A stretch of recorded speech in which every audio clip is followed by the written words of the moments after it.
Now, according to our outline, that means that tonight we come to an entirely new part of our study. This is on page 5. Under Judaism, letter C, the third thing we're going to discuss. First was diaspora. Second was Hebraism versus Hellenism. Letter C, Samaritans. And we've got, what? 1, origin, the city, region, people. 2, the post-exilic Samaritan dilemma. 3, the New Testament usage of the Jewish-Samaritan rivalry. 4, the Samaritan place of worship, Moses' predictions in Deuteronomy, the Samaritan reversal of these predictions, the Samaritan temple, its rise and fall, and the woman at Jacob's well. I don't promise that I'll go in exactly that order, but that essentially is what we'll be covering. So we're going to start on Samaritanism. Now here's where I'd like to start this brief study with maybe we might have a half a dozen messages or so here. I'd like to start with 3 introductory comments. Now you just have to change your whole thinking now away from Hellenism. That's totally different ballpark. We won't even be thinking or talking about that now. I want to start with 3 introductory comments on Samaritanism. Number 1, thankfully, it is a subject about which all of you are probably somewhat, if not a lot, familiar.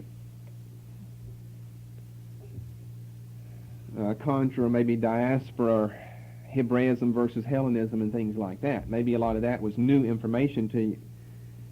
So here I have to start on a very positive note. Gratefully and thankfully, it's a subject that I'm sure everyone here knows something about without me ever having taught on the matter. To me, it's a little strange how some things, Samaritanism and a study of that, can be a very involved issue. And it's a little strange, or maybe interesting is a better term, to me how certain very technical and potentially confusing matters can become so well known by just the ordinary Christian, while others remain totally obscure. This seems to be a rather well-known. People know. Everyone seems like in the church, most of you here from somewhere in your background, you know something about the Samaritans and the Samaritan issue without getting it from me. It can be a very involved issue. It's interesting, people know certain technical matters very well. They just picked it up somehow, somewhere, and other technical matters remain totally obscure to them. So I'd ask maybe why has the subject of Samaritanism, or what has made the subject of Samaritanism such familiar territory? I'm still under my first observation here. What has made the subject of Samaritanism such familiar territory for the average Christian? I don't think the diaspora was familiar territory to you, was it? Or these things about Hellenism, all of the ins and outs, that was not familiar territory. Samaritanism is familiar territory. So, what has made it so? Well, my guess would be the popularity through church history of 2 things. Number 1, Luke's parable in chapter 10 of Christ and the so-called Good Samaritan. And number 2, John's story in chapter 4 of Jesus meeting the Samaritan woman at the well. That would be my guess why or how or what has made the subject of Samaritanism rather familiar territory. Because of the popularity of those 2 gospel passages. Luke 10, a Good Samaritan. John 4, a Samaritan woman at the well. The popularity of those passages. They've been preached on so much that, and you've heard them preached on, that whenever a preacher preached on them, he had to throw in a little background information to make, the passage understandable to you. And so he told you something about Jewish and Samaritan rivalry and how they had a temple. And you see, you've heard all of that in your past. Some of it from me, I'm sure, but probably a lot of that from people before you ever came here. So I would guess that's probably why. The parable of the Good Samaritan is such a well-known parable that, well, as a matter of fact, ever since the 17th century, the phrase Good Samaritan has become synonymous with a benevolent individual, even in secular usage. It's used by the secular press and media today. Ever since the 17th century, the term Good Samaritan has been equivalent to a benevolent individual, and it continues to be used that way in popular Western usage. Now, I don't think in popular Western usage John 4's account is as well known. And I'll tell you why. That Good Samaritan account, it's easy to get good works religion out of that. That all he did was do some good works and Jesus praised him and told the lawyer, go and do thou likewise. That has been a very popular parable, good sermon material for Catholics, for Greek Orthodox, for Protestants, for AA, for just about anybody. Because you've got some good, kind thoughts there. Nice man. The good Joe, next door neighbor. And it continues that way today, continues to be used that way today, that a good Samaritan is equivalent to a benevolent individual. If you call someone a good Samaritan, then we know what you mean by that. Or if you use that, someone else would know what you meant by that. I don't think they know John 4. I'm talking about just the world in general. Now, maybe the church does, but I don't think the church knows John 4 as well as Luke 10. And I'll tell you why. Because John 4 and that story concerns being born again. And it's only in recent times that born again has become an issue. Now, I know the terminology isn't used there, but you know what's found there, getting saved. That this woman is going to have to change her ways, amend her life. Someone's predicting, someone's reading the very thoughts of her heart there. That doesn't go over very well in secular media and press out there. But the Good Samaritan, it's good. You don't have anything supernatural there. Just a nice, kindly fellow who does a good deed to someone else. That makes for good reading. You don't have to deal with any supernatural aspects or salvation or human depravity or the sovereignty of God. Nothing like that. No Christian doctrine. In essence, just works religion. Good and easy to get works religion out of that. Not so with John's story, because he gets into this business of saying, well, now, if you drink of this well, you'll thirst again, but if you drink of the water that I have, the water that I shall give you will spring up in you as a well of everlasting life. Well, that might be convicting to people. So that's not as well known in the world at large, or in the church. But in the church, I'd say both of these two are fairly well known, and that's what has caused people to have some footing in their knowledge of Samaritanism. A second observation that I would make to begin with is this, that the history of the Samaritans is rather complex. The history of the Samaritans is rather complex due to two things. Number one, gaps, and number two, changes. Number one, gaps. You'll have a period in history where we've got information, primary information about the Samaritans. Then you'll have a gap. Then you'll have another period. You'll see this. This becomes kind of, rather consistent in our study of Samaritanism here. Then you have a gap. Then you've got another period of knowledge about the Samaritans. I'm saying their history is rather complex. Then a gap. You've got another period of knowledge. And the second thing that makes a study of their history complex is that between the gaps, a lot happens, and so you have a big change. The Samaritans here are not exactly the same as over here. Not only do the gaps make it difficult, because we have gaps in our knowledge, but during those silent times, changes are taking place in Samaritanism. And that makes it difficult as well. And here again, during each gap, we have a lot of change in Samaritanism. These are just introductory things to get us off the ground and make sure we're on common ground whenever we start discussing them next week in a little more detail. Gaps and changes. Periods where we have little information on them, then they emerge on the other side of this gap, quite a bit different from how we saw them earlier. But again, I would even say here, under the second observation, that thankfully Christians in general seem to have a basic knowledge of Samaritans and their history.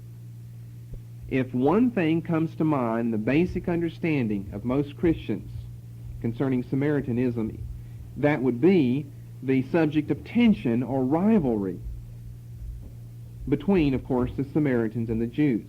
That is, when most people think of Samaritans, I think the first thing that comes to their mind is the fact that there is a rivalry. There is Jewish-Samaritan tension.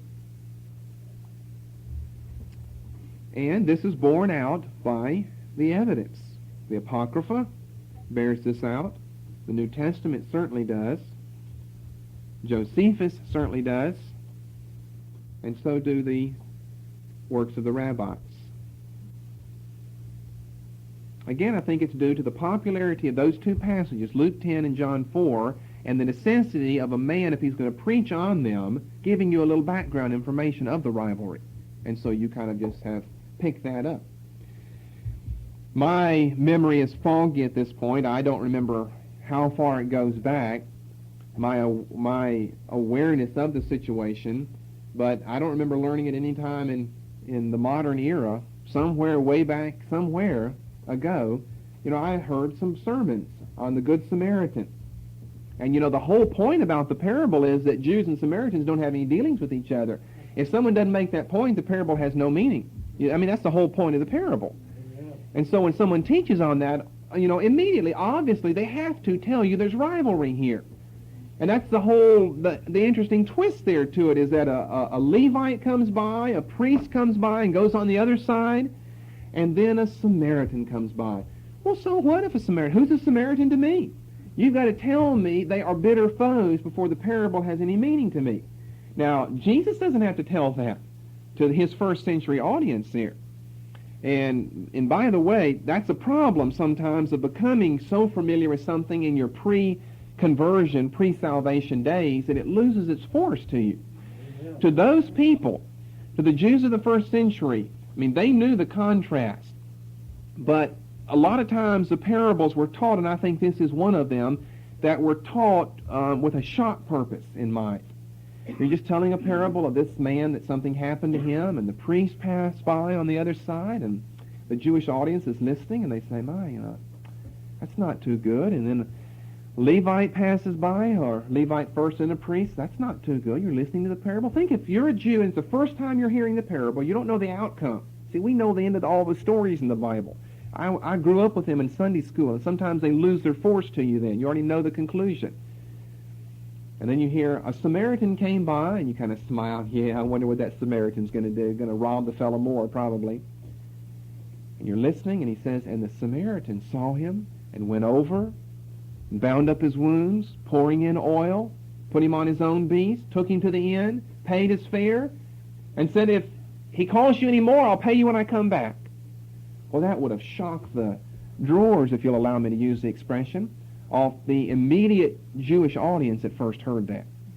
See, they don't know the conclusion. They hear Samaritan, they think, that's right, that Samaritan, he's probably going to go beat the fellow up some more and rob him again. And a whole twist to it. So it's a shock device that was being told then. See, we've lost that because we grew up with that, knowing about that before we were ever even converted. Or if we got converted, we weren't told enough about it, or we aren't a Jew, so we don't feel the shock evidence there.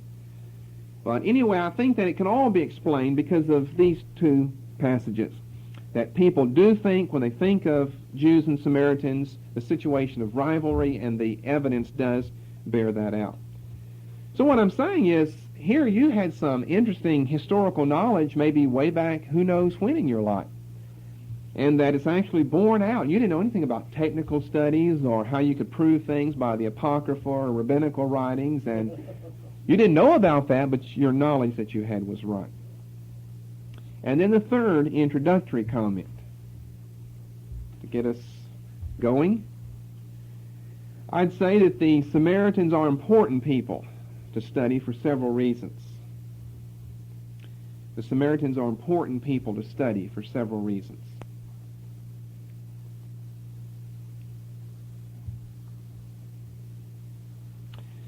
First of all, they claim to be the and the only true remnants of early Israel,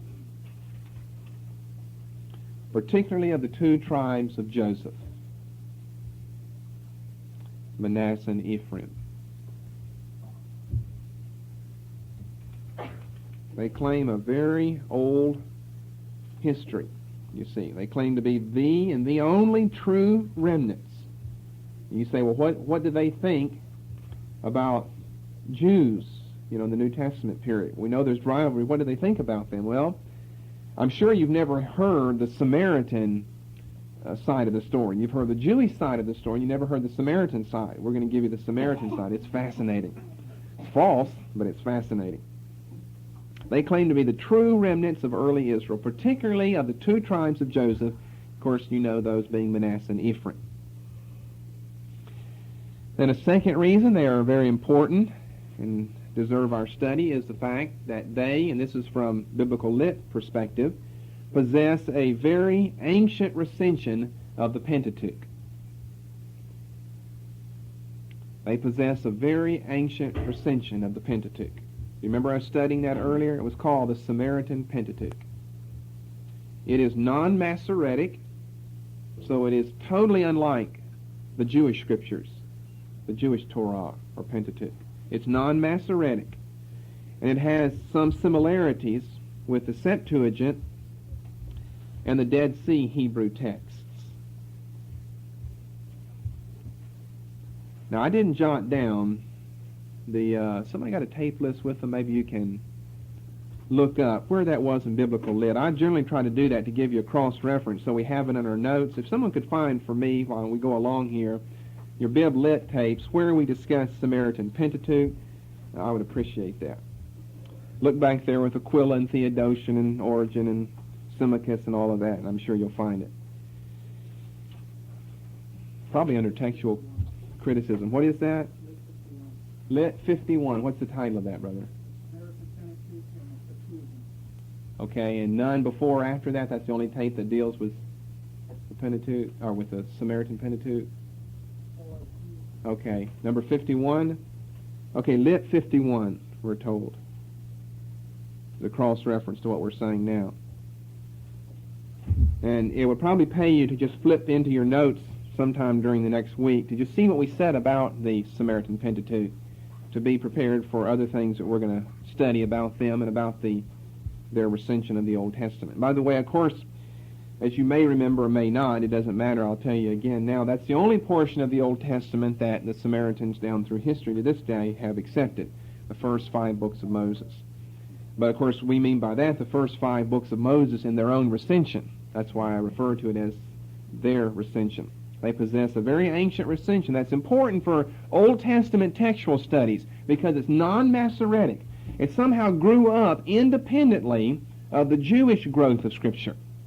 So it's non-Masoretic, and it does have some similarities with the LXX, the Septuagint, and the Dead Sea Hebrew text, all of which become important for establishing the original proper text for the Old Testament Scriptures. Thirdly, they are important because they appear rather often in the New Testament, in Josephus, and in the rabbinic writings. So anything that appears rather frequently, we need to know something about. They appear rather often in the New Testament, Josephus, and the rabbinic writings, as well as elsewhere. But I mean, those 3 places you find them appearing, I would say, frequently.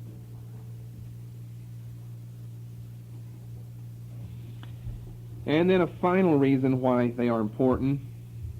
At one time in their earlier history, they, just like the Jews, had a very extensive diaspora. You could study Samaritan diaspora, which we're not going to do. That wouldn't help us a whole lot with New Testament studies, but you could. That's a whole study in itself. Jewish diaspora is just one form of diaspora. Samaritan diaspora, around the same time, is an interesting study in itself. A rather extensive diaspora, particularly in Egypt, in Syria, throughout Palestine and the immediately surrounding area of Palestine. But to get really away from it, primarily Egypt and Syria. They had a rather extensive diaspora community.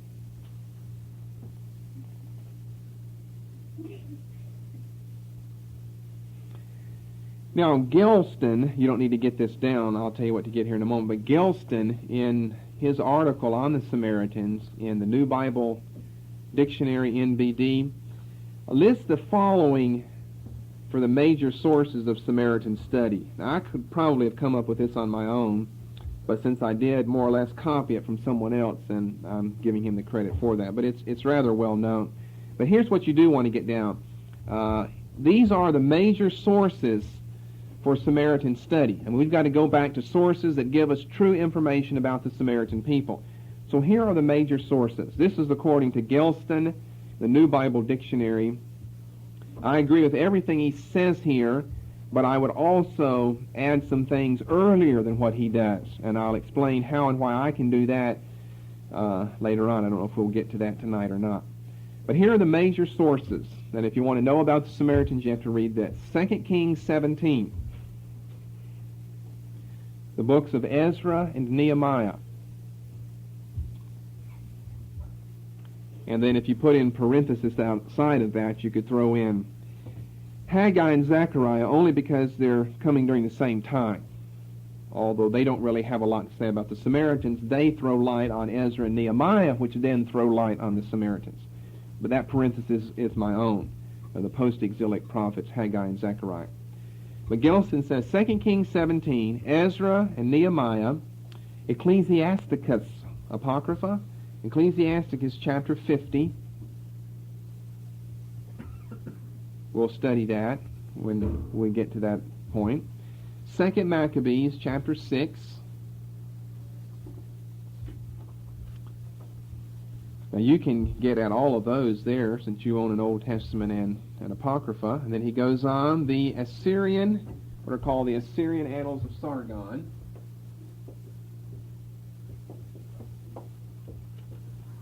The Assyrian king. I'm sure we probably mentioned Sargon and inscriptions and Behistun way back on the first few tapes in Biblical Lit.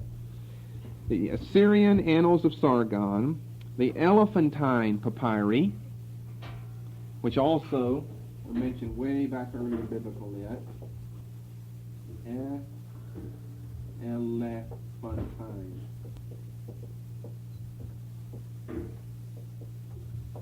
You'd be surprised how hard it is to spell whenever you're not writing on paper.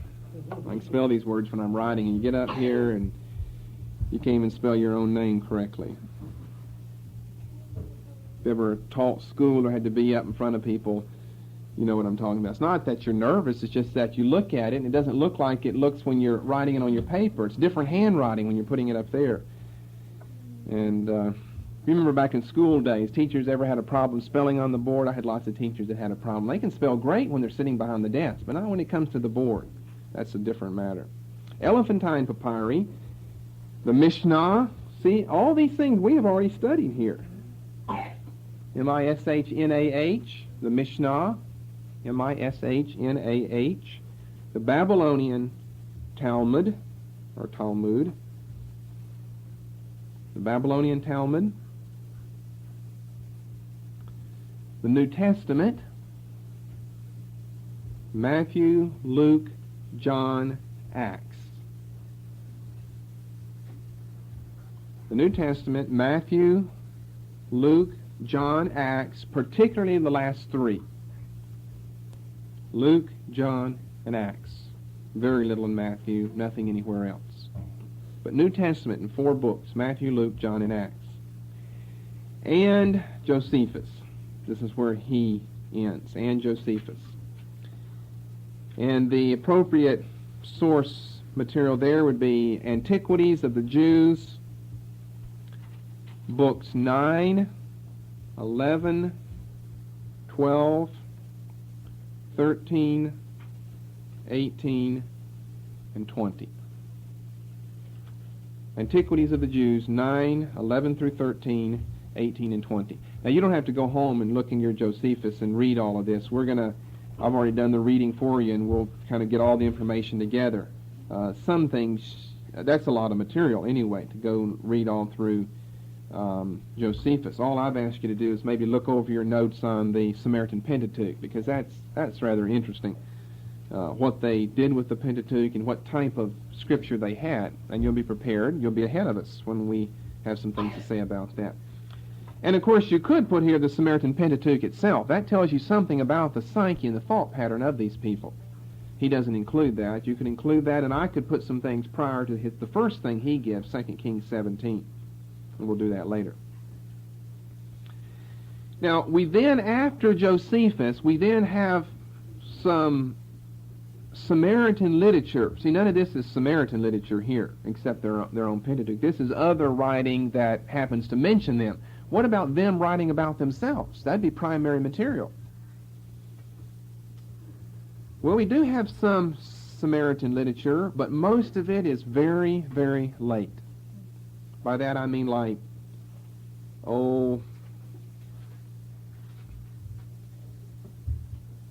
10th century A.D., 11th century A.D. I think we discussed that on that tape with the Samaritan Pentateuch. We've got some Samaritan literature of themselves, but it's very, very late. Now, if they're claiming to go way back to the days of the two sons of Joseph, then you're 2,000 years too late to be writing your own history. As I say, we have their Pentateuch. We have a book of liturgy that they call the Defter. D-E-F-T-E-R.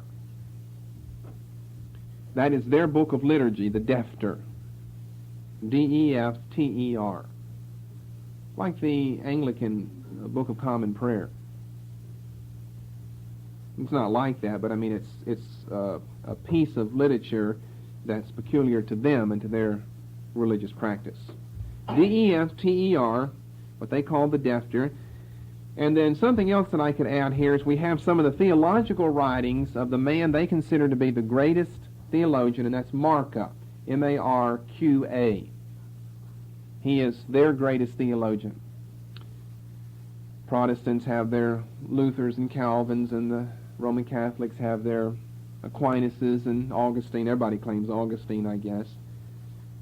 And then the Samaritans have their greatest theologian, Marqa, M-A-R-Q-A, 4th century A.D. Marqa lived and wrote 4th century A.D., same time as Augustine and Jerome.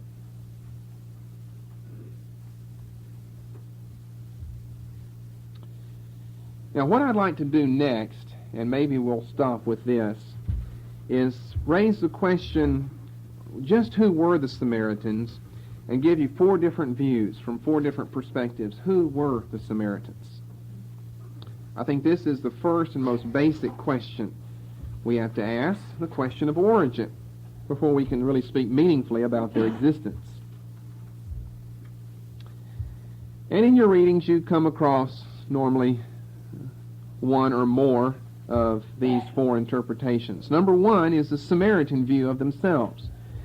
Now, let me say a word about that before I give what it is, and I've already said what it is essentially earlier. We may think right off the bat that it would be the most courteous and best thing to do, historically, as a lay historian, to let people speak for themselves, to take people at their word. They ought to know who they were. They ought to know their origin. Well, that's true unless you're lying. That's true unless you've got something you want to prove otherwise that the facts of history won't bear out. Then, it's good to follow someone since, we're asking who were they, let's let them speak, but they also would be the people who have the greatest to lose, the most to lose by anything that, is out of sync with the way they want it to be. Or to say it another way, they are the ones with the greatest vested interest in the matter of their origin. That could make them better historians so that they're reliable, or it could make them twist and pervert the evidence so that they come out looking better than they really are. I don't have any problem with the Samaritan. I mean, we see God's attitude of Samaritans in the Gospels. So I'm not trying to paint these people as a group of liars, but we do know from history, from the New Testament, from these other sources that I've just listed from Gelston's article in NBD, that the Samaritan view has its own problems. And if a person is a conservative Christian, he believes in inspiration and inerrancy, he believes the record of the Old and New Testament, especially the Old on this account, then I don't think he's going to be able to buy into the Samaritan view. So I'd like to start with a positive point about the Samaritans, we would like to trust people to tell us their own history, but that's not always the best. So here's the Samaritan view. Their claim concerning their origin, we're talking about an origin now. Who were the Samaritans? Their origin. They represent a continuation of the pre-monarchical form of Israelite worship at Shechem. Now, after just having said something negative, this has some truth to it, which I'll be able to demonstrate later. They represent the continuation of the pre-monarchical, that means prior to the monarchy with King David, prior to the beginning of the kings in Israel. Of course, they call a different group of people kings than we and the Jewish people call kings. A continuation of the pre-monarchical form of Israelite worship at Shechem. And that ran from the period of 1400 BC to 1100 BC. For the continuation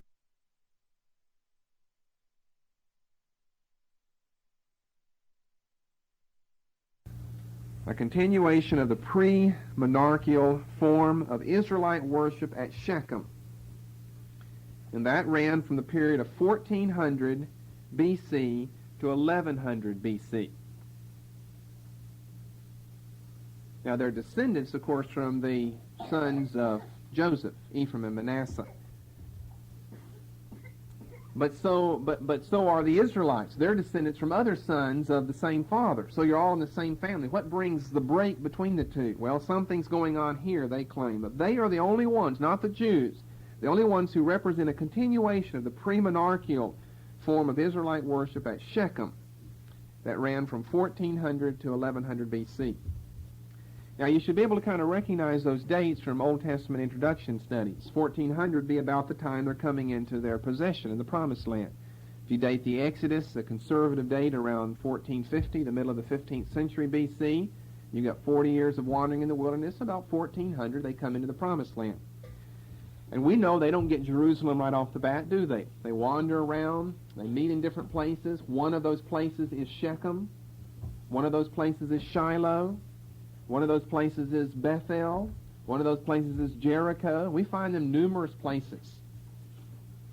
And then from 1400, according to our understanding of the Old Testament, from 1400 down to 1100, a period of 300 years, is, according to Judges chapter 11, that period that we call the period of the Judges.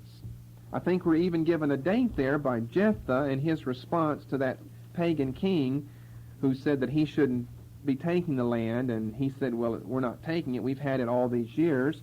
Judges 11 and verse 26, while Israel, this is Jephthah's response now. He knew his Old Testament history. He didn't know too much about Old Testament morals, did he, with his poor daughter, but he knew some history. Guess it's better to know morals than history at the end of the day. While Israel dwelt in Heshbon and her towns, and in Aroer and her towns, and in all the cities that be along by the coast of Arnon, 300 years. He's saying, why didn't you do anything then? Why are you waiting until now to try to talk us out of our land? 300 years? Why, therefore, did you not recover them within that time? You've got to know the context of Judges 11:26. But that's an important, crucially important verse that we gave you years ago in OT Intro for dating Old Testament material. You've got like 1 Kings chapter 6, verse 1, the date of Solomon and how many years before this takes place, and you've got 300 years to prove that it's essentially that period between the coming into the land and whatever Jephthah's time is. We've got about 300 years. Of course, he doesn't mean an exact figure, but it's somewhere in that ballpark. Well, that would fit their date here, 1400 to 1100. 14 minus 11 equals 300 years. And what happens around 1100 BC? Well, you've got Samuel anointing Saul, who becomes king, who after 40 years is removed, and David becomes king for the next 40 years, taking place here in the 12th century, 10th century BC. So the Samaritan view is they didn't go the Davidic way with all the apostates down in Jerusalem. They represent a continuation of that of that in-between stage, what we would call an in-between stage between the Exodus, or the coming into the Promised Land, and the establishment of the monarchy with Saul, David, Solomon, and then the kingdom was split in 931. You got 300 years in between that. And they say we represent a continuation, uninterrupted for all these years now, of that form of worship at Shechem versus the idolatry that was practiced down at Jerusalem. That's a Samaritan view of their own origin. All right, then a second view of the origin of the Samaritans. I think you'll find this study very interesting. I don't think it'll shed a whole lot of light on New Testament material, since you already know a lot about Samaritans, but we'll see about that. It'll certainly put some flesh on some of the information that you already have. A second view is the Jewish view. The Jewish view would go something like this. I've tried to sum it all up in easy to get down sentences. They are a racially mixed, religiously syncretistic group derived from the deportation-importation procedures of the victorious Assyrians in the late 8th century B.C. Maybe that wasn't so easy to get down. They were racially mixed, not from a pure stock. And you kind of know, or you think that you know, and essentially you're right, that you've got Jewish blood as well as Gentile blood mixed here. Racially mixed, religiously syncretistic. Religiously syncretistic. That means they're combining forms of religion to come up with their new form of religion, combining some of Judaism and some of pagan religions. By the way, remember whenever the kingdom split and the king of the north, I'm talking about after Solomon's death, he realized that if, I'm getting ahead of myself here probably, but he realized that if he didn't do something about the religious situation, that the people in the northern kingdom were going to continue to go down to Jerusalem because that's where the place of worship was.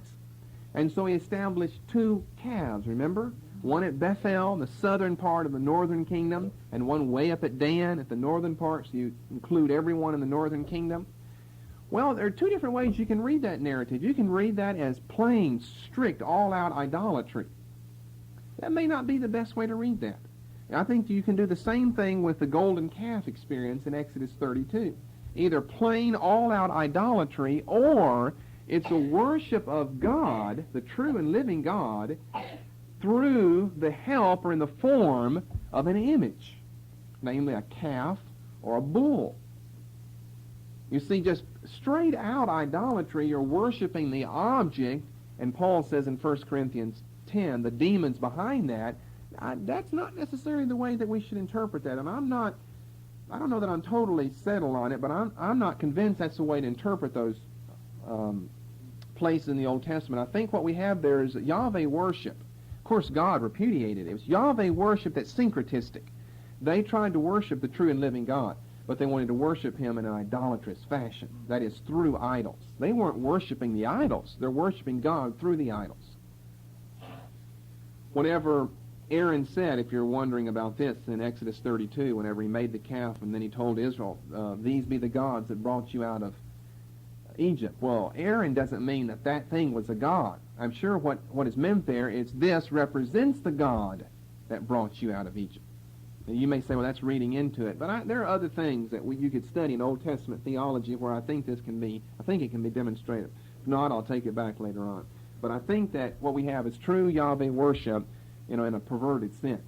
True in the sense that they're worshiping Yahweh, not a foreign god. They're worshiping Yahweh, but through an unacceptable liturgy, according to Deuteronomy chapter 4. You're not to make any graven image and try to worship God in or through or around or under that. And that's where they were breaking down. I guess I would find it hard to believe that you're going to get the whole northern kingdom just with the snap of your fingers to give up Yahweh and worship a bull.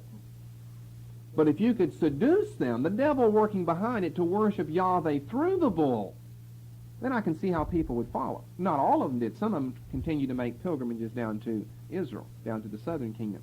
But that's one thing that I meditated on some time ago that caused me to maybe come to a deeper understanding of those passages, that you're not going to get the whole nation of Israel just to start serving a bull. But if you tell them this bull represents God, Yahweh, they might come and worship before it then. Okay, so what did I say? A racially mixed, religiously syncretistic combination of various religious expressions. Religiously syncretistic group derived from the deportation-importation. That is, taking some people out and bringing others in. The deportation-importation procedures of the victorious Assyrians. This would be 2 Kings 17, Gelston's first major source in NBD for Samaritan material. Deportation-importation procedures of the victorious Assyrians in the late 8th century BC. In other words, 722-21 BC, whenever the northern kingdom of Israel and its capital at Samaria, by the way, Samaria, remember, fell. That was the capital of the northern kingdom, Samaria. And what happened whenever the kingdom fell? But the Assyrians deported some of the people, took them to Assyria, imported others, mixed the people up. That's the Jewish view, based on their reading of 2 Kings 17. So I'll say that one more time, the Jewish view. We have a racially mixed, religiously syncretistic group derived from the deportation-importation procedures of the victorious Assyrians during the late 8th century BC, according to 2 Kings 17. That's probably your view. The third view, which I might call Josephus' view. He had a novel one. But he has some support for it. Others have followed his path. Josephus' view, based on a reading of Ezra Nehemiah. The Samaritans originate at this time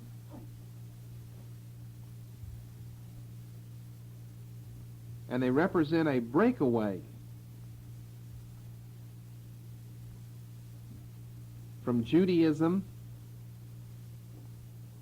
during the Persian period, 400 BC.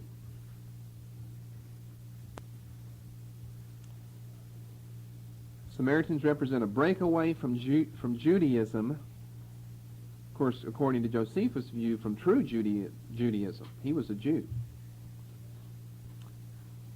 A breakaway from Judaism during the Persian period, 400 BC.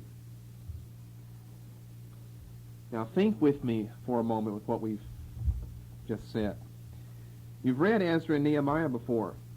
Aren't you aware of the fact those are books that seem to deal with the contrast or the struggle, the rivalry between the returning exiles and some people that they find already living in their land whenever they come back? Well, you could kind of construe that material, according to Josephus, to say this, that those people who they found already living there are themselves either leftover Jews who didn't go into Babylonian captivity, or Jews who just returned individually prior to the major first return under Zerubbabel. And so what you have then are a group of people who do not agree with refounding of the whole Jewish system, who think, according to what God said in Jeremiah, you're to submit yourself to the yoke of the king of Babylon. Then that was, an eternal law to them, to submit yourself to the yoke of Babylon, or those that come in the place of Babylon, such as the Medes and the Persians. If they take over Babylon, allow you to go back into your homeland, well, that doesn't allow you to build a temple and start Judaism all over again. All that allows you to do is to remain, according to Jeremiah's prophecies, as a subject of those people of Mesopotamia. And so the Samaritans saw the Jews beginning to build the temple, and so what did? They fought them and tried to stop them. And they couldn't stop them, and eventually you have a complete split, a break between the two people. The Jews go one way, the Samaritans go another way. That's Josephus' interpretation. See, he doesn't look as early as 2 Kings 17 for any split between peoples. He looks only in Ezra and Nehemiah. And Ezra and Nehemiah are two important documents for the whole history of the Samaritan people. But see, Josephus may be looking in material that's a little too late. He should have looked earlier for the true origin, and then interpret Ezra and Nehemiah in light of the fact that you already know and have their origin, and how now you've got further rivalry between the people. So that's a third view. And then a fourth view is the higher critical view. So you know right away we don't accept that, do we? Most critical scholars, they'd hear us and they'd just think we're so naive and literalistic and wooden-headed, and they don't know how much we've studied about those deceivers. We know what they have to say and what their arguments are about everything. I think we ought to call them lower critics. Amen. Instead of higher. They're not the higher life, it's the deeper life below in hell. The higher critical view, well, of course, they deny any of the Old Testament material. They reject any Old Testament help in reconstructing the origin. They reject any of Josephus' help in reconstructing the origin because they feel that those accounts from the Old Testament, the New Testament, Josephus, the rabbis, all of that in an attempt to explain the schism between the people is too harsh and too biased. I mean, we have to admit, after all, the material that we have there comes from a Jewish point of view and not a Samaritan point of view. Old Testament, the New Testament, the Apocrypha, the rabbinical works, all of that is a Jewish point of view of the origin and the what have you of the Samaritan people. So critical scholarship would reject that as being unfair because it's too likely that it's biased. And so their opinion, and you know from our studies earlier in various areas that the higher critics like to move every event in history as late as possible, except the origin of everything, and they want to, with evolution, move everything back as early as possible. I've always found that rather interesting. They want to move Isaiah late and Daniel late and all the New Testament books late, but when it comes to the origin of the earth, oh no, that was 10 trillion years ago. Then all of a sudden they're wanting to go early. Never did understand. It doesn't make any sense to me. Higher critical view, a division did take place. It took place in the Greek period between 300 and 200 B.C. They have a couple of stupid ideas. I won't even bother you with those now, but just take note of the fact they're always trying to move everything late. If Daniel said he wrote it in 500 B.C., they want to make it 200 B.C. If Isaiah said he wrote it in 700, they want to make it 300.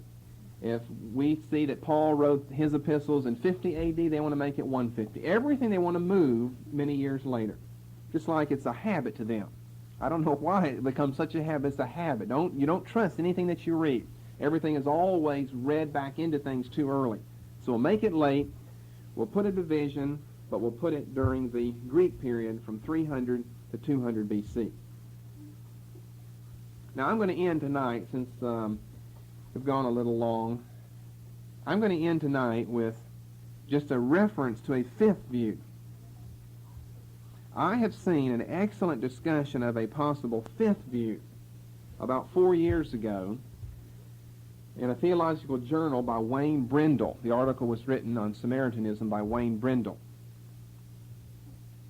And I don't remember exactly when, but I reached an almost identical position as did he, but totally independent from reading Brindle's material. But since he does have an excellent article on this, I think that was about 4 years ago I read that I may use some of his material, not because I didn't think of it myself, and if I didn't, then I would admit that I didn't, but because he's got it all outlined in good form there.